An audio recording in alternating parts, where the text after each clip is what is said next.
Developing professional learning sequences for STARTALK teacher programs.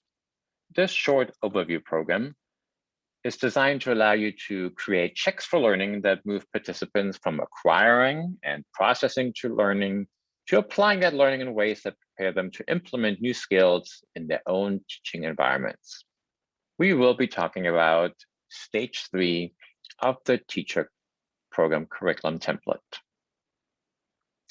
In stage 3, you're responding to the question, what will prepare participants to demonstrate what they can do with what they know?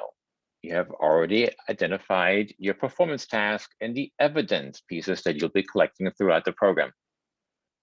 In stage 3, you'll now have to unpack those tasks into smaller building blocks to identify what kind of checks for learning participants will complete, what resources will they need, and create a short program outline and schedule.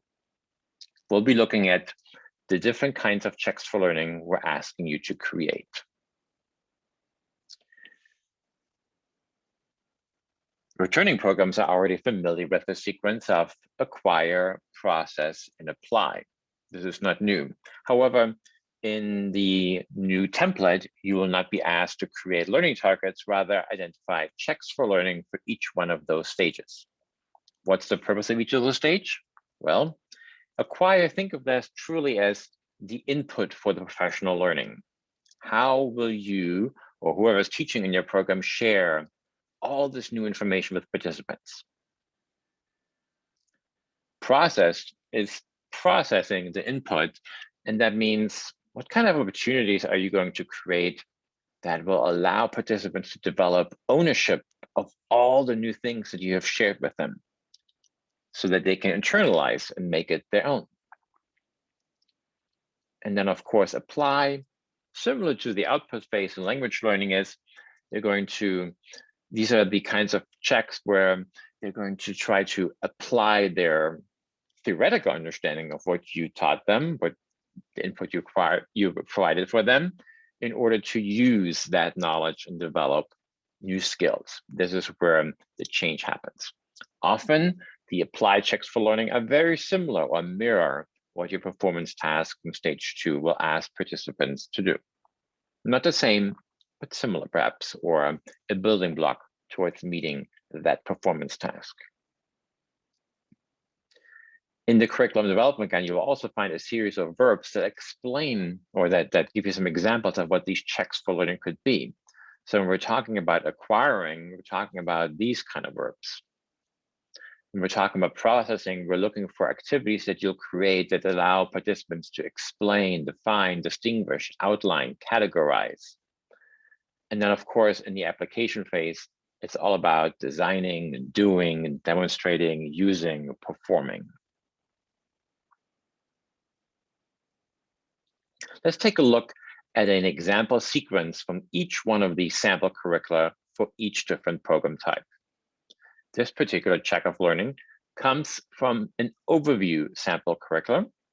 It's just one TEL sub-criterion, PL1A, and you can now here see the 3 different kinds of checks for learning, one for acquire, one for process, and one for apply.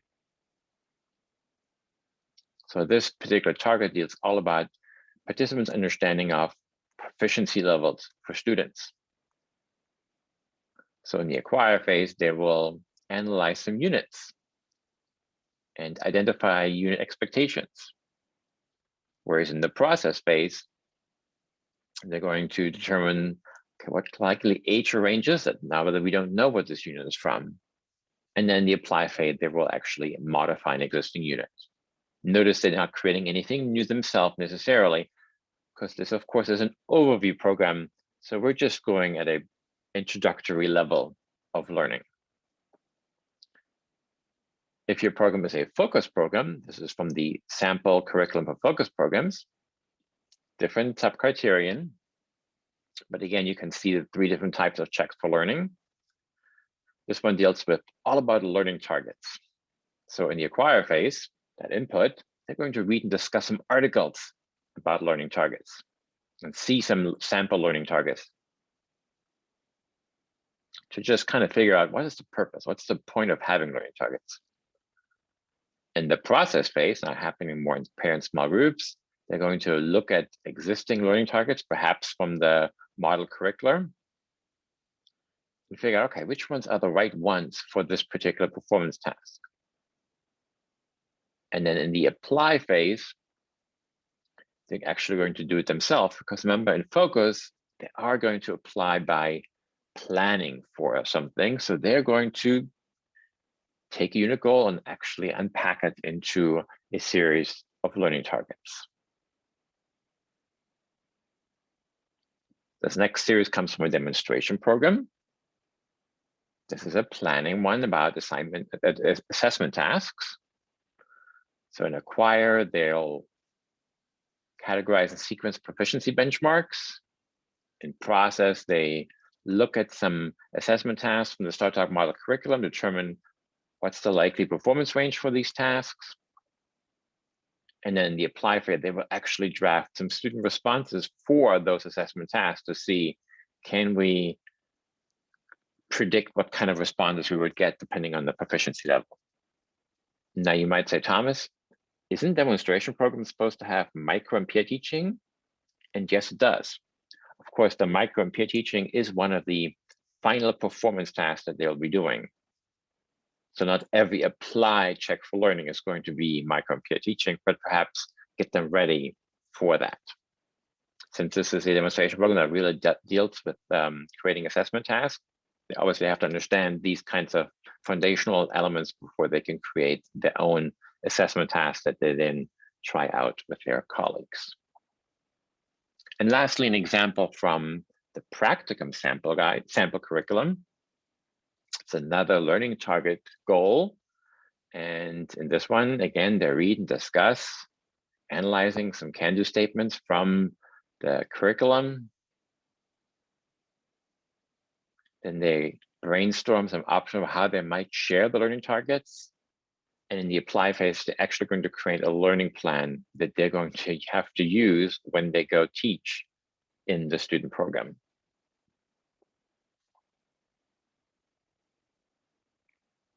So we have checks for learning for acquire, checks for learning for process, checks for learning for apply. And what I want to take this moment is just to remind you of that process phase really takes a lot of time. It's very easy to jump from acquire and apply. Some programs focus a lot on acquire, some programs focus a lot on apply. But we know we can't jump from acquire to apply, and we can't just focus on one thing or the other. If our goal is for our teachers to transfer what they're learning in your programs into their own classroom, they must have opportunities to develop ownership of everything that you're giving them. And that ownership doesn't necessarily come from just taking what you've given them and doing it, but actually processing all the information. And that truly takes a lot of time, just like it does in language learning. So just my reminder to really think about how many opportunities are you designing for your participants to process the new information, because it's a lot probably. And for many, it might be information they've never heard before outside of a STARTALK program. So this is the question that you should ask yourself. How much time are you allowing participants to build ownership in new knowledge?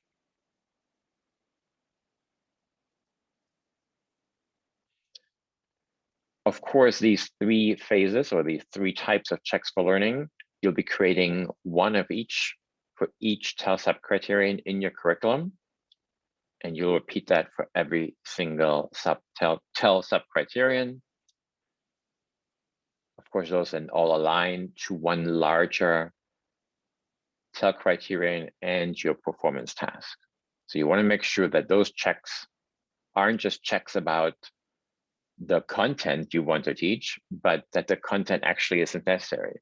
So whatever content you identify for participants to acquire must be content that they truly need in order to complete the performance task.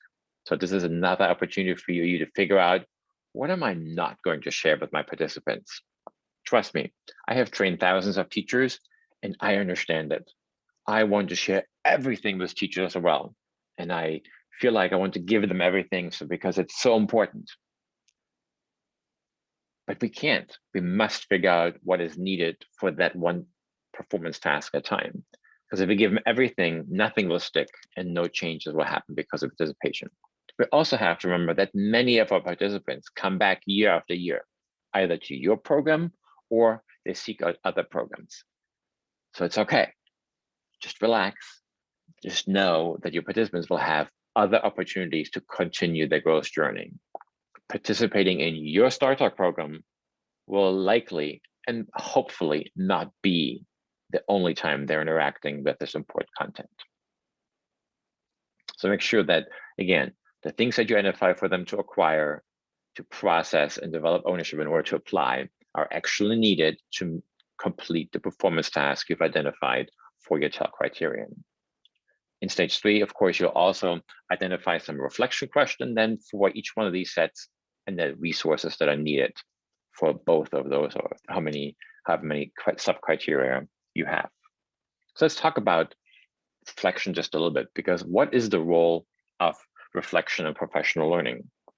You had to respond to a question in the proposal, and you will now be identifying some tasks or some questions that you'll likely be asking in your program, in your curriculum. And we really want programs to think about the role of reflection. Who's the audience for the reflection? Who's going to read that reflection? And what are your participants going to do with those reflections? If you're choosing to use Catalyst for your program as the learning management system, it has a built-in reflection journal, and participants can reflect, and they can even share those reflections with just you as the lead of a program or other participants. There certainly is a value in reading other people's reflections. But just think about reflection more than just how did the day go? How did the day go? Did you understand everything? Do you have any questions? But how are your reflection questions helping participants to prepare for that transfer of their new knowledge, new skills into their classroom? Because that is the opportunity when you're asking them to reflect, to really think about, so what am I learning here? What impact is that having on me as a teacher right now? How am I feeling about this? Maybe I'm uncomfortable, maybe I'm excited about it. And what am I going to do with all of these things I'm learning in this amazing STARTALK program when I get back into my classroom? So again, transfer doesn't just happen by itself, but it needs a little guidance, and reflection in the STARTALK program certainly can facilitate the transfer of their learning from the program into their actual teaching.